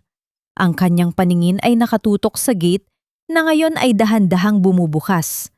At mula sa dilim, ang headlights ng dalawang itim na sasakyan ay sabay na bumukas, na tila ba mga mata ng isang halimaw na gutom sa paghihigante. Sino ang mga taong ito? At sapat na ba ang bilis ng sasakyan ni Gabriel para takasan ang mga aninong ito na handang pumatay para lamang sa isang piraso ng lupa at sa isang wasak na karangalan? Ibigay mo sa akin ang folder, Gloria, at baka mapatawad pa kita sa lahat ng pambabastos na ginawa mo sa pamilya ko. Ang sigaw ni Marco ay naging sanhi ng paninindig ng balahibo ni Gloria. Bumaba ang kanyang asawa mula sa isa sa mga itim na sasakyan. Ang mukha nito ay hindi na bakas ang pag-ibig, kundi isang hayok na itsura ng taong desperado. Sa ilalim ng malamig na liwanag ng headlights, mukhang isang estranjero si Marco. Isang halimaw na binuo ng kasakiman at maling pagpapalaki ng kanyang ina. Naramdaman ni Gloria ang mabilis na paghampas ng kanyang puso sa loob ng kanyang dibdib. Tila isang ibon na nagpupumiglas sa loob ng isang masikip na hawla. Ang bawat hininga niya ay naging kasing bigat ng bato. Hawak niya ng mahigpit ang bag na naglalaman ng mga ebidensya ng kanyang 10 taong pagpapakasakit, habang ang lalaking pinang-akuan niyang mamahalin habang buhay ay nakatayo sa harap niya. Handa siyang saktan para lamang sa mga pirasong papel na magliligtas sa sarili nitong balat. Ang miro ng paligid ay tila naglaho. Ang tanging naririnig ni Gloria ay ang sarili niyang hingal at ang ugong ng makina ng sasakyan ni Gabriel na tila ba isang babala ng pang-anib. Ang bawat sandali ng kanyang sakripisyo, ang mga gabing hindi siya natutulog para tapusin ang mga report, ang mga araw na tinitiis niya ang gutom para may maipadala sa biyenan, ay tila ba bumabalik sa kanya bilang isang malaking biro. Ito ba ang lalaking pinag-alayan ko ng aking kabataan? Ito ba ang pamilyang itinuring kong langit na ngayon ay siya palang susunog sa aking kaluluwa? Marco, lumayo ka. Hindi mo na ako makukuha sa mga pananakot mo. Ang boses ni Gloria ay gumaralgal, ngunit may isang uri ng talim na ngayon lang niya naramdaman. Huwag kang matigas ang ulo, Gloria. Ibigay mo ang folder o baka hindi mo na makita ang nanay mo. Muling sigaw ni Marco habang dahan-dahang lumalapit. Bago pa man makahakbang si Marco, mabilis sa hinarangan siya ni Gabriel. Ang tindig ng abogado ay puno ng awtoridad. Ang kanyang mga mata ay hindi kumukurap sa gitnaan ng banta. Marco, pumasok ka sa sasakyan mo at umalis bago pa ako tumawag ng pulis. Ang pananakot at harassment ay may kaukulang parusa sa batas. Mahinahong sabi ni Gabriel. Ngunit ang bawat salita ay may bigat ng isang hatol. Isang mapait na tawa ang kumawala sa mga labi ni Marco. Batas? Sa mundong ito, Gabriel, ang may pera ang gumagawa ng batas. At sa laro na ito, talo na ang asawa ko. Sa isang iglap, ang mga kasama ni Marco ay nagsimulang bumaba mula sa sasakyan. Ang tunog ng mga sapatos na humahampas sa semento ay tila ba isang martsa ng kamatayan. Naramdaman ni Gloria ang lamig ng bakal na gate sa kanyang likuran. Wala na siyang matatakbuhan. Ngunit sa gitna ng takot, may isang maliit na bagay na nahulog mula sa bag ni Gloria. Isang maliit na keychain na hugis puso. Ang kauna-unahang regalo ni Marco sa kanya noong sila ay nagsisimula pa lamang. Tiningnan ito ni Gloria habang nakahandusay sa putik. Sa isang mabilis na desisyon, tinapakan niya ito ng buong lakas. Naramdaman ang pagkadurog ng plastik sa ilalim ng kanyang sapatos. Kasabay ng pagkadurog niyon ay ang tuluyang pagputol ng huling hibla ng kanyang pagmamahal. Gabriel, pasok! Sigaw ni Gloria. Sa hindi inaasahang pagkakataon, mabilis na pinihit ni Gabriel ang manibela at pinaharurot ang sasakyan patungo sa siwang ng gate na hindi pa tuluyang nahaharangan. Ang tunog ng pagkaskas ng gulong sa semento ay lumikha ng isang nakabibinging ingay habang ang sasakyan ay dumaan ng napakalapit sa kinaroroonan ni Marco. Narinig ni Gloria ang mga mura at sigaw ng kanyang asawa habang mabilis silang lumalayo sa subdivision. Ang kanyang mga kamay ay nanginginig pa rin, ngunit ang kanyang isip ay nakatuon na sa iisang direksyon, ang probinsya. Ang bawat kilometro na nadadaanan nila ay tila ba isang hakbang palapit sa panganib. Ngunit kasabay nito ay ang pagbuo ng isang plano na hindi na nakabatay sa awa. Habang binabaybay nila ang madilim na highway, muling tumunog ang telepono ni Gloria. Isang video call mula sa kanyang nanay Rosa. Ngunit nang sagutin niya ito, hindi ang mukha ng kanyang ina ang bumungad. Isang madilim na silid ang nakita ni Gloria sa screen. At sa gitna niyon, nakaupo si Nanay Rosa. Nakatali ang mga kamay sa isang silya. Habang sa likuran nito ay nakatayo si Janine. Hawak ang isang gunting na malapit sa buhok ng matanda. Sabi ko sa iyo, Gloria, huwag kang maging matigas ang ulo. Ang boses ni Janine ay malamig at puno ng tamis na nakakasuka. Umuwi ka rito sa probinsya. Mag-isa. Kung gusto mong makitang humihinga pa ang nanay mo bukas ng umaga, nabitawan ni Gloria ang telepono. Ang bawat bahagi ng kanyang pagkatao ay tila ba sumasabog sa galit at pighati. Ang kanyang ina, ang kaisa-isang inosenteng tao sa mundong ito, ay naging biktima ng kanyang pakikipaglaban. Gabriel, kailangan nating bilisan. Bulong ni Gloria Ang kanyang mga mata ay nanlilisik na sa pot. Papatayin ko sila kapag may nangyaring masama kay nanay. Huwag kang umiyak, Rosa. Masisira ang ganda ng eksena natin para sa anak mo. Gusto ko, sa pagdating niya, makita niya kung gaano kakaimportante sa akin. Ang tinig ni Janine mula sa video call ay tila isang malat na halakak ng demonyo na bumabasag sa katahimikan ng loob ng sasakyan. Nakatingin si Gloria sa screen ng kanyang telepono, pinagmamasdan ang kanyang nanay Rosa na nakayuko. Ang puting bulok nito ay gusot-gusot at may bakas ng luha sa mga kulubot na pisingi. Ang bawat hikbi ng kanyang ina ay tila isang patalim na dahan-dahang hinihiwa ang puso ni Gloria, isang sakit na mas matindi pa sa 10 taon ng pagtataksil ni Marco. Naramdaman ni Gloria ang unti-unting paglamig ng kanyang mga kamay. Ang kanyang lalamunan ay naging kasing tuyo ng desyerto, at ang bawat lunok niya ay may kasamang lasa ng dugo mula sa kanyang kinagat na labi. Hindi siya sumigaw, hindi siya nagmura. Ang tunay na hapdi ay walang boses. Ito ay isang mabigat na pasanin na dahan-dahang dumudurog sa kanyang dibdib hanggang sa hindi na siya makahinga. Janine, pakawalan mo siya. Ako ang may kasalanan, hindi ang nanay ko. Ang pabulong na pagsusumamo ni Gloria ay halos hindi lumabas sa kanyang mga labi. Ang kanyang paningin ay nanlalabo, hindi dahil sa luha, kundi dahil sa tindi ng galit na tila ba sumasabong sa kanyang bawat ugat. Simple lang ang usapan, Gloria.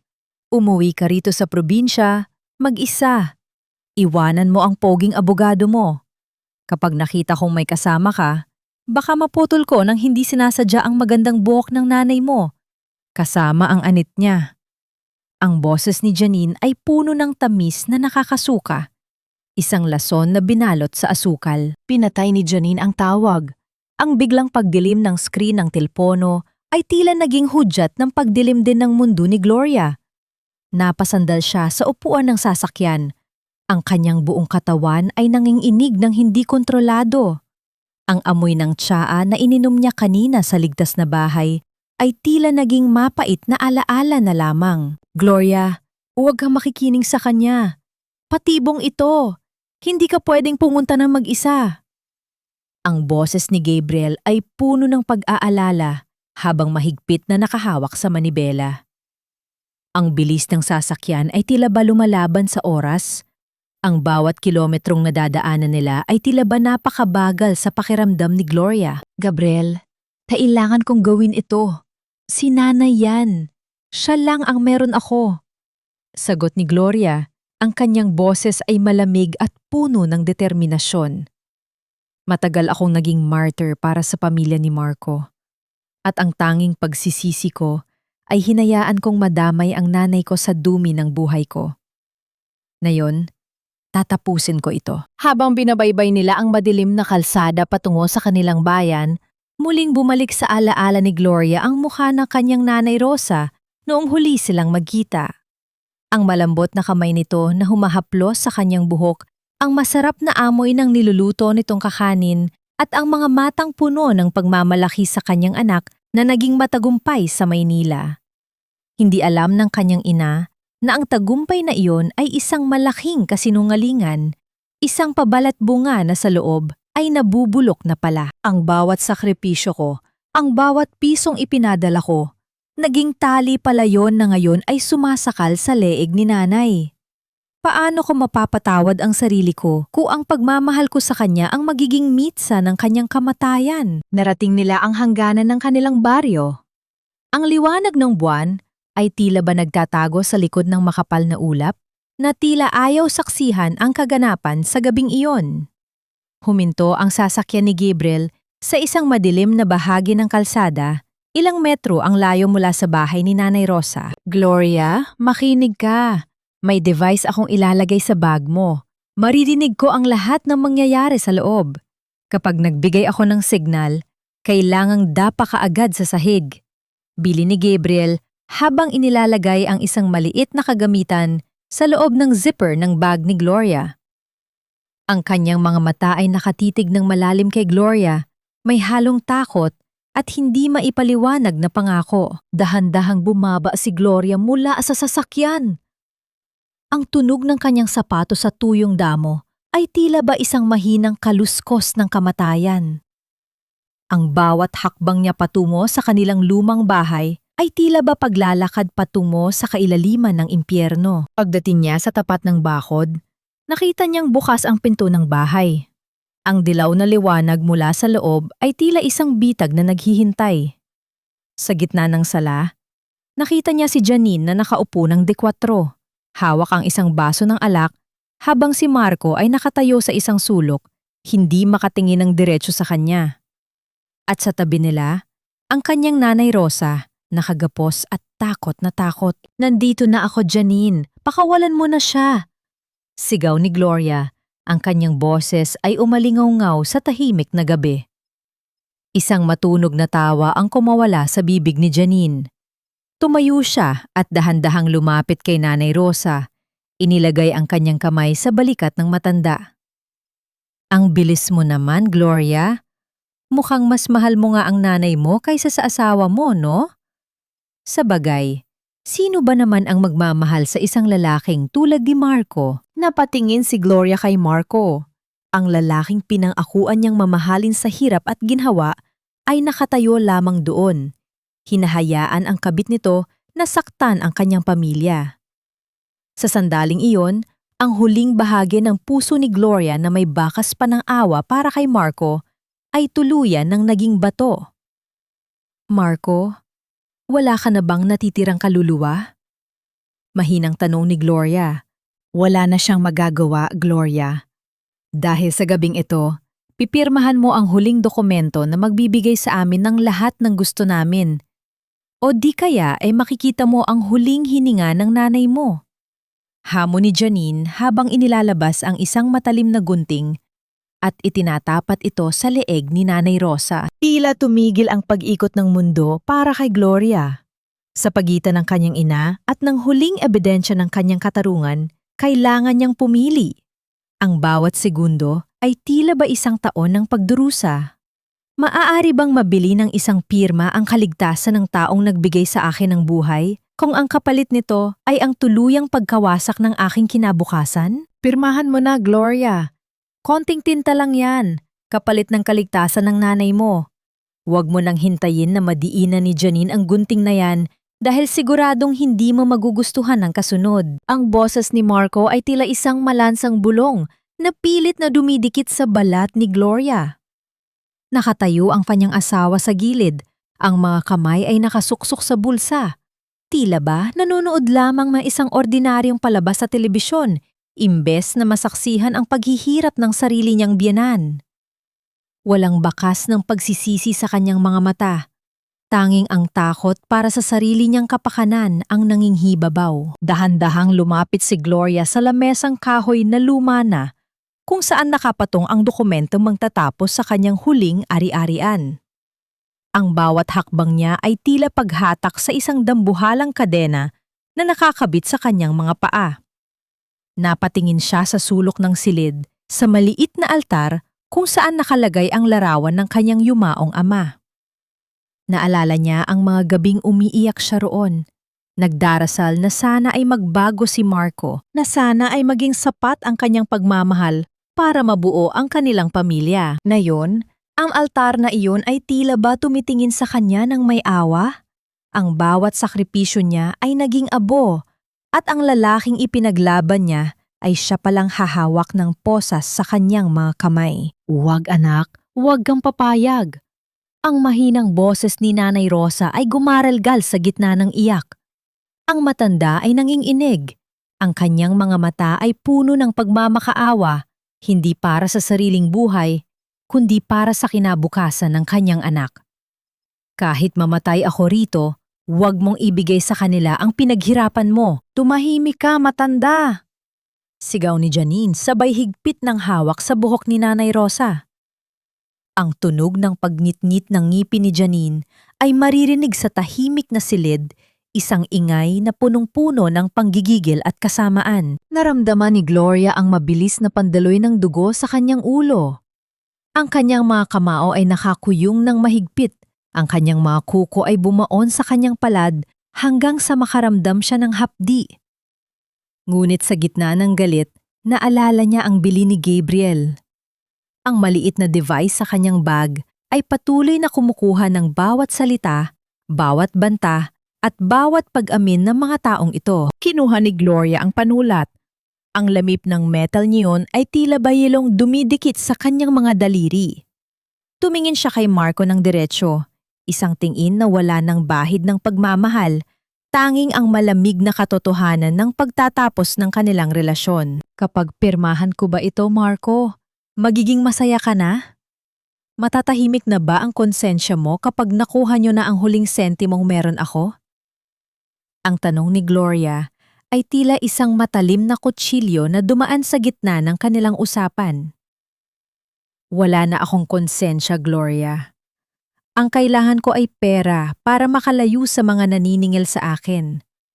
Yan lang ang mahalaga ngayon. Sagot ni Marco. Ang kanyang boses ay naging kasing tigas ng bato. Dahan-dahang idinikit ni Gloria ang dulo ng panulat sa papel.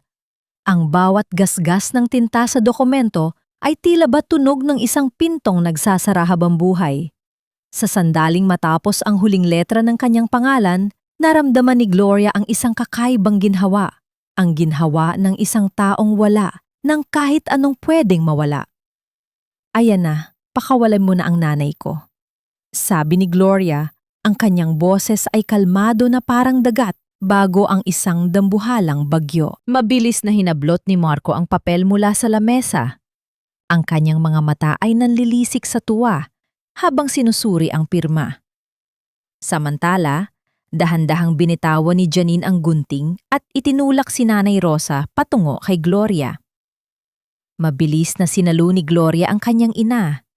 Ang amoy ng luma at pamilyar na pabango ng matanda ay muling nagpaalala sa kanya kung bakit niya ginagawa ang lahat ng ito. Nakuha na natin, Marco! Tara na! Masayang sigaw ni Janine habang naglalakad patungo sa pintuan. Ngunit bago pa man sila makaabot sa labas, ang paligid ay biglang binalot ng isang nakabibinging tunog.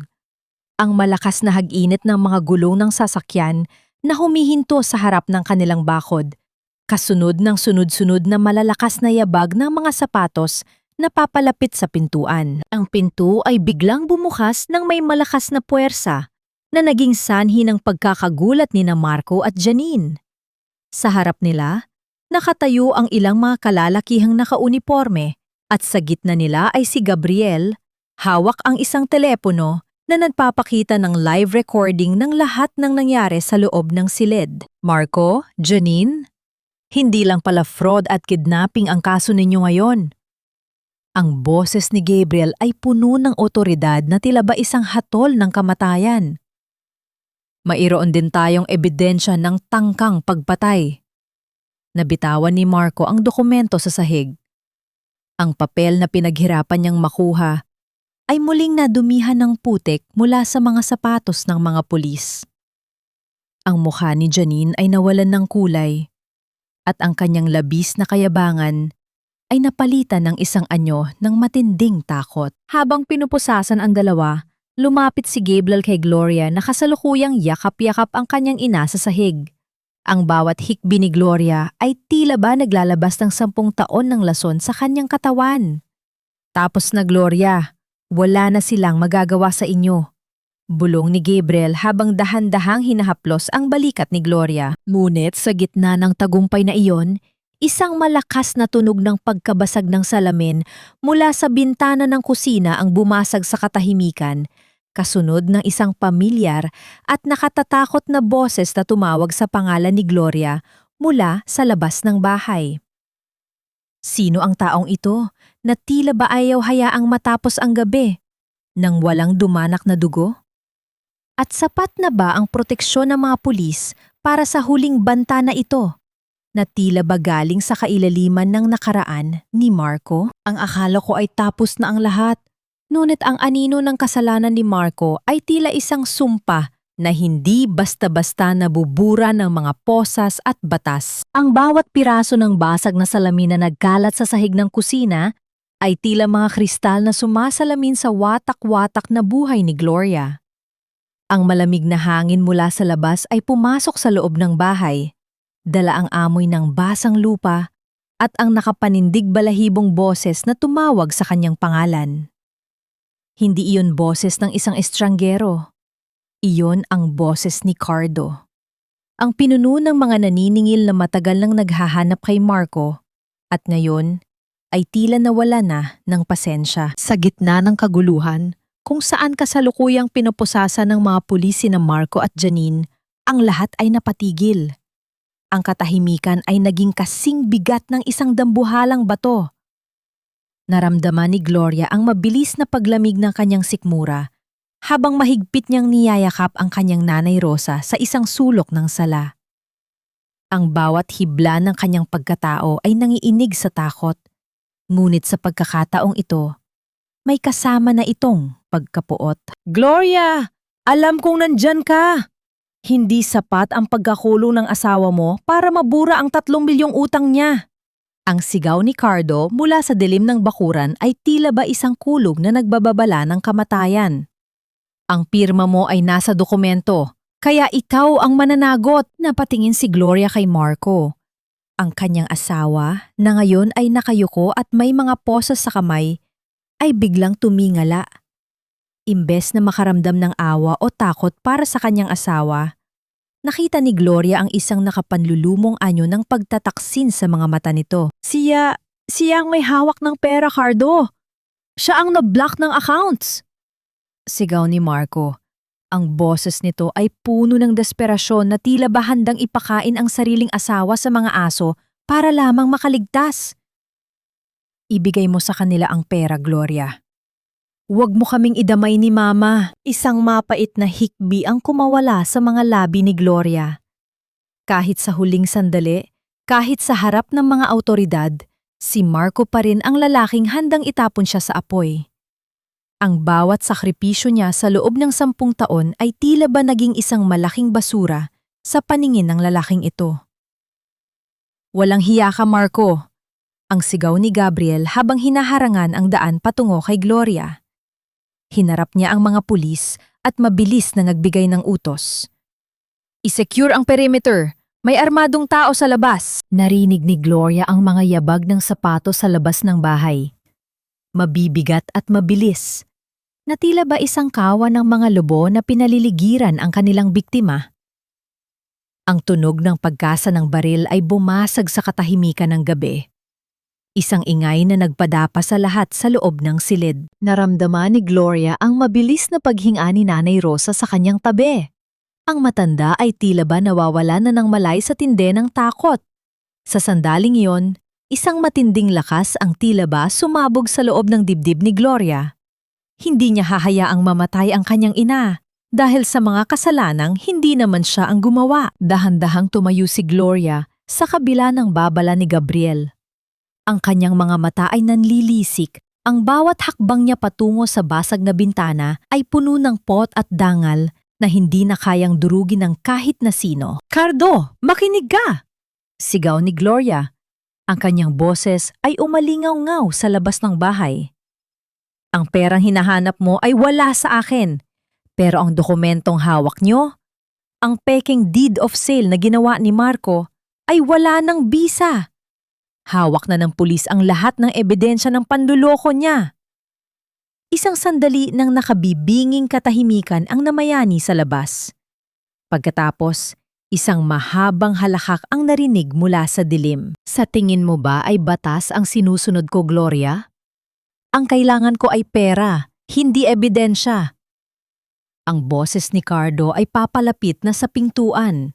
Kung ayaw mong dumanak ang dugo rito, lumabas ka at ibigay mo sa akin ang passbook na itinago mo. Naramdaman ni Gloria ang isang kamay na humawak sa kanyang braso. Si Gabriel. Ang abogado ay nakatingin sa kanya nang may halong kaba at determinasyon. Umiling ito, pilit siyang pinipigilan. Ngunit tiningnan siya ni Gloria nang may malalim na kahulugan. Gabriel, alagaan mo si nanay. Bulong ni Gloria. Bago pa man makapagsalita si Gabriel, Isang malakas na paghampas sa pintuan ng harap ang naging sanhi ng pagyanig ng buong bahay. Ang kahoy ay nagsimulang mabitak at ang tunog ng pagkasira nito ay tila bahuling hininga ng kanilang kaligtasan. Sa gitna ng kaguluhan, si Doña Imelda, na kanina pa nakatago sa ilalim ng lamesa, ay biglang tumayo at patakbong lumapit kay Gloria. Hinablot ng matanda ang bag ni Gloria. Ang kanyang mga mata ay nanlilisik sa kasakiman kahit sa gitna ng panganib. "Ibigay mo ang pera sa kanila, Gloria. Iligtas mo ang anak ko!" Sigaw ng biyenan habang pilit na kinukuha ang bag. Naging isang eksena ng matinding agawan ang loob ng sala. Ang biyenang naging lintas sa loob ng 10 taon ay tila ba nawalan na ng bait. Mas inaalala ang kaligtasan ng kanyang anak kaysa sa panganib na kinakaharap nilang lahat. Sa gitna ng kanilang pagbubuno, ang pinto ay tuluyang bumigay. Isang malakas na tunog ng pagkawasak ng kahoy ang bumasag sa lahat ng pag-asa. Pumasok ang isang anino na may hawak na bakal, ngunit bago pa man ito makalapit, isang putok ang umalingaw-ngaw sa loob ng maliit na sala. Napasinghap ang lahat. Ang bawat pares ng mata ay nakatutok sa gitna ng silid, kung saan may isang taong dahan-dahang bumagsak sa sahig habang hawak ang kanyang dibdib. Sino ang tinamaan ng balang yun? At sa gitna ng usok at amoy ng pulbura, makakamit pa ba ni Gloria ang kapayapaang matagal na niyang hinahanap? O ito na ang simula ng isang mas madilim na yugto ng kanyang buhay? Ang akala ko ay wala nang masasakit pa sa pagtataksil ng isang asawa. Ngunit mas matindi pala ang hapdi kapag nakita mo ang taong pinag-alayan mo ng buhay na ginagawa kang panangga sa bala ng kamatayan. Ang nakabibinging dagundo ng armas na pumunit sa katahimikan ng gabi ay nag-iwan ng isang matalim na ugong sa pandinig ni Gloria. Sa loob ng ilang segundo, ang mundo ay tila huminto sa panikot. Ang amoy ng pulbura ay humalo sa bango ng tuyong damo sa labas, isang kombinasyon na nagdala ng kilabot sa bawat himaymay ng kanyang laman. Napapikit si Gloria ng mariin. Ang kanyang mga kamay ay protektadong nakayakap sa ulo ni Nanay Rosa habang hinihintay ang hapdi ng tama ng bala na hindi niya alam kung saan nanggaling. Ngunit ang narinig niya ay ang mabigat na bagsak ng isang katawan sa sahig na gawa sa kahoy.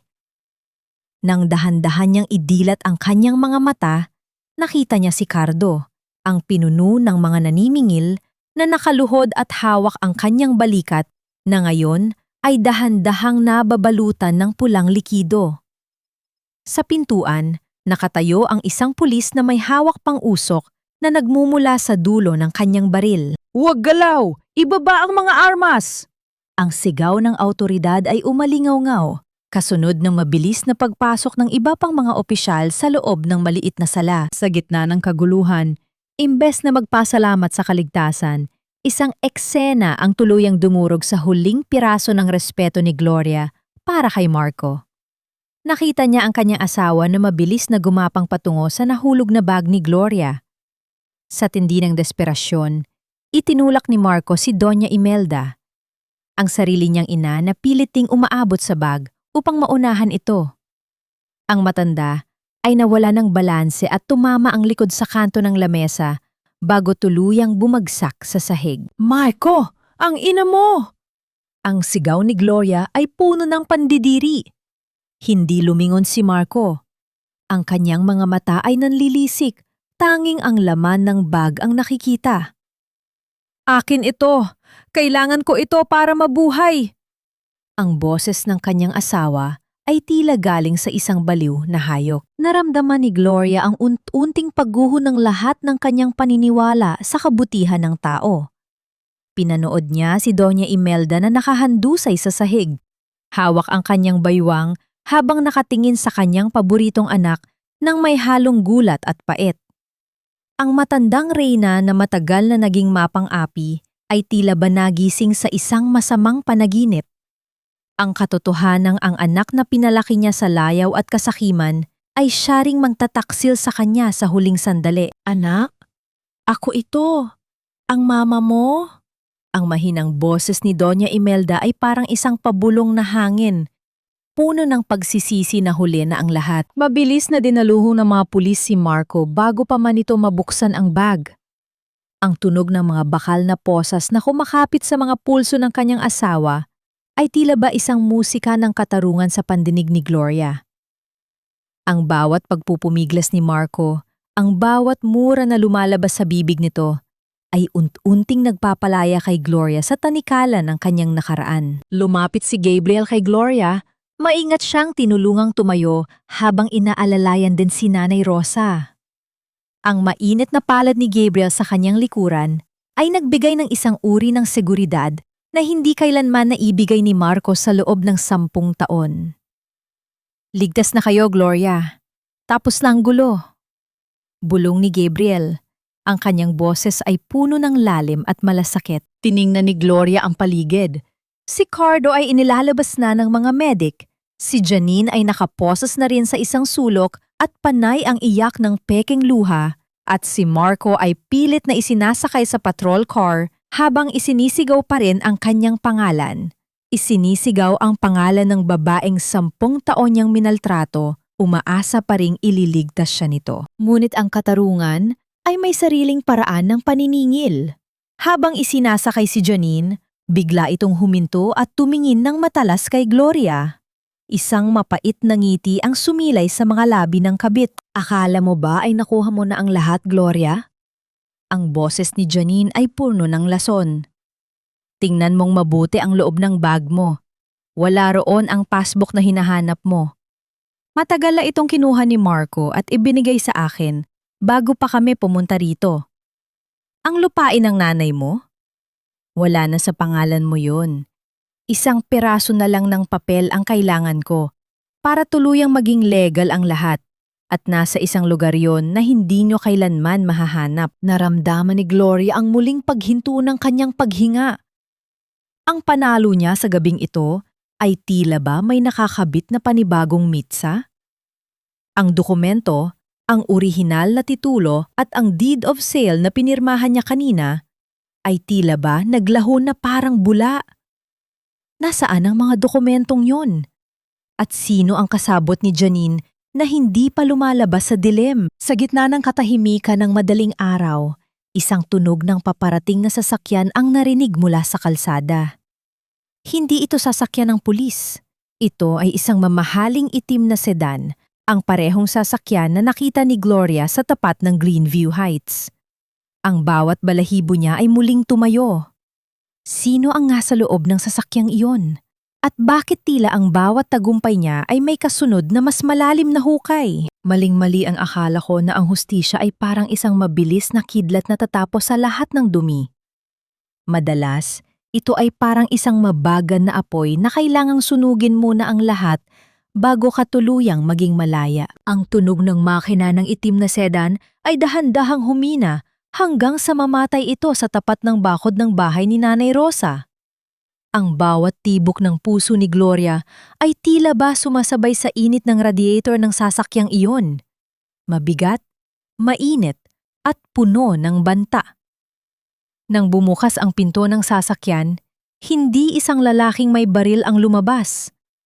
Isang babaeng nasa edad 50, nakasuot ng napakamahal na business suit at may dalang aura ng kapangyarihan ang dahan-dahang humakbang palabas. Ito si Attorney Valdez, ang familiar na legal counsel ng bangko kung saan nakapangalan ang mga utang ni Marco. Sa likod niya ay isang tauhan na may hawak na isang pamilyar na asul na envelope. Ang bawat hakbang ng abogado sa semento ay tila ba isang pako na ibinabaon sa katahimikan ng madaling araw. Mrs. Gloria, I believe you're looking for these. Ang boses ng abogado ay walang emosyon, kasing lamig ng asero. Inabot niya ang envelope kay Gabriel na agad namang sinuri ang laman nito. Nanlaki ang mga mata ni Janine habang nakaposas. Paano niyo nakuha yan? Ibinigay yan sa akin ni Marco. Akin ang lupang yan! Ang sigaw ng kabit ay puno ng panggigigil. Ang kanyang mukha ay namumula na sa tinde ng galit at takot. Tumingin si Attorney Valdez kay Janine nang may halong pandidiri. Nagkakamali ka, miss. Ang mga dokumentong ibinigay sa iyo ni Marco ay pawang mga photocopy lamang na hinaluan ng tekeng notarization. Ang orihinal na titulo at ang tunay na deed of sale ay nanatili sa vault ng bangko dahil sa notice of fraud na isinampa ni Attorney Gabriel 3 araw na ang nakalilipas. Naramdaman ni Gloria ang biglang pagbitaw ng isang mabigat na pasanin sa kanyang dibdib. Napasandal siya sa balikat ni Nanay Rosa. Ang kanyang mga mata ay nanlabo sa tindi ng pasasalmart. Ang bawat sakripisyo, ang bawat puyat, at ang bawat luhang inilaan niya ay hindi pala nauwi sa wala. Ang talino ni Gabriel at ang kanyang sariling pag-iingat ang nagligtas sa huling yaman ng kanyang ina. Lumingon si Gloria kay Marco. Nakasalukuyan ang isinasakay sa loob ng patrol car. Ang kanyang asawa ay nakatingin sa kanya. Ang mga mata nito ay puno ng pagsusumamo. Umaasang baka sa huling pagkakataon ay makuha pa niya ang awa ng babaeng 10 taon niyang niloko. Ngunit sa pagkakataong ito, wala nang makitang kahit anong emosyon si Gloria para sa kanya. Ang pagmamahal ay matagal na palang naging abo at ang natitira na lamang ay ang malinis na hangin ng katarungan. Gloria, please, si Mama, huwag mo siyang pabayaan. Ang huling hirit ni Marco bago tuluyang isara ng pulis ang pinto ng sasakyan. Tumingin si Gloria kay Doña Imelda. Ang kanyang binan ay nakaupo pa rin sa sahig. Hawak ang kanyang baywang habang tahimik na tumutulo ang mga luha. Ang dating reyna ng bahay, ang babaeng laging nagpapaalala sa kanya ng utang na loob, ay mukhang isang matandang naligaw sa gitna ng sarili nitong gulo. Dahan-dahang lumapit si Gloria sa kanyang biyenan. Lumuhod siya sa harap nito, hindi para humingi ng tawad o para mang-insulto, kundi para tapusin ang isang kabanata ng kanyang buhay na puno ng lason. Ma, ito ang huling pagkakataon na tatawagin kitang Ma. Ang bawat sentimong ibinigay ko sa inyo, itinuturing ko na iyong kabayaran sa 10 taon na pananatili ko sa pamilya nyo. Wala na tayong utang sa isa't isa. Ang boses ni Gloria ay kalmado, isang kalmadong nagdadala ng katapusan. Ang mga gamot mo para sa susunod na buwan, nakatabi na sa isang account. Pagkatapos nyon, ang anak mo na ang bahala sa'yo. Kung makakalabas pa siya, tumalikod si Gloria ng walang pag-aalinlangan. Bawat hakbang niya palayo sa kanyang binan ay tila ba pagtatapon ng isang mabigat na krus na matagal niyang pinasan. Kasama si Gabriel at ang kanyang Nanay Rosa, muli silang pumasok sa loob ng kanilang tahanan. Isang tahanang sa wakas ay malinis na. Mula sa mga anino ng kasinungalingan. Lumipas ang ilang oras at ang sinag ng araw ay nagsimulang sumilip sa bintana. Nakatayo si Gloria sa gitna ng sala, hawak ang isang kahon ng kanyang mga gamit. Tiningnan niya ang mga pader na saksi sa kanyang mga pag-iyak at pagtitiis. Ang bawat sulok ng bahay na ito ay may kwento ng pighati. Ngunit ngayon, ang bawat kwentong iyon ay magiging bahagi na lamang ng kanyang nakaraan. Inilabas ni Gloria ang kanyang wedding ring mula sa kanyang bulsa. Tiningnan niya ito sa huling pagkakataon sa ilalim ng liwanag ng umaga. Ang gintong ito ay simbolo ng isang sumpa na matagal nang naputol. Dahan-dahan niya itong inilapag sa ibabaw ng lamesa, sa tabi ng susi ng bahay na hindi kailanman naging tunay na sa kanya. Tapos na, Gabriel. Malaya na ako. Bulong ni Gloria habang nakatingin sa labas, kung saan ang kanyang Nanay Rosa ay nandidilig na ng mga halaman. Tila ba walang nangyaring bagyo kagabi? Hindi ka lang malaya, Gloria. Ikaw ay nagsisimula pa lang. Sagot ni Gabriel. Ang kanyang boses ay puno ng pag-asa na tila ba isang bagong kanta sa pandinig ni Gloria. Habang inilalagay ang huling kahon sa sasakyan ni Gabriel, naramdaman ni Gloria ang isang kakaibang ginhawa sa kanyang puso. Ang bawat sakit, ang bawat pagtataksil ay naging pataba sa lupang kanyang kinatatayuan na yon. Hindi na siya ang Gloria na tahimik na sumusunod. Siya na ang babaeng marunong lumaban para sa kanyang sariling danggal. Isang tanong ang nanatili sa kanyang isipan habang pinagmamasdan ang paalis ng mga sasakyan ng pulis. Sa likod ng bawat pagkawasak, posible nga bang makahanap ng isang bagong sarili na mas matibay, mas matapang, at higit sa lahat, mas marunong magmahal sa sarili. Nang dahan-dahang umandar ang sasakyan ni Gabriel palayo sa kanilang bayan, nakita ni Gloria sa side mirror ang kanyang sarili. May mga mata na hindi na puno ng luha, kundi puno na ng liwanag ng isang bagong bukas.